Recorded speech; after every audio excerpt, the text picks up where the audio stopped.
بسم اللہ الرحمن الرحیم۔ حضرت حسین بن منصور حلاج رحمۃ اللہ علیہ کا ارشاد مبارک ہے، اپنے نفس کی نگہداشت رکھو، اگر تم اسے حق میں نہ لگاؤ گے تو وہ تم کو حق تعالیٰ سے ہٹا دے گا۔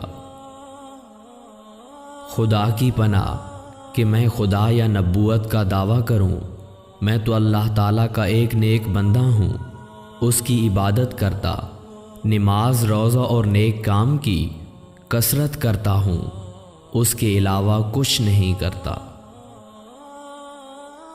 ولی ان چار باتوں سے اللہ کو خوش رکھتا ہے: اول، اللہ کی صحبت، نمبر 2، متاع قلیل یعنی دنیا سے نفرت، سوم، کتاب منزل کا اتباع، چہارم، تغیر حلال کا خوف۔ اللہ تعالیٰ کے دوستوں کے حال پر نہ تو راحت اثر کرتی ہے اور نہ رنج، اس لیے کہ ولی تو فانی صفت ہوتے ہیں، رنج و راحت ان پر اثر انداز نہیں ہوتے۔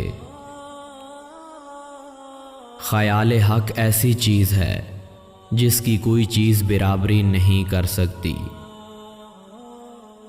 خوشحالی اور مبارک ہے ایسے نفس کے لیے جو اللہ تعالیٰ کا مطیع اور حقیقت کے آفتاب اس کے لیے قلوب میں چمک رہے ہوں۔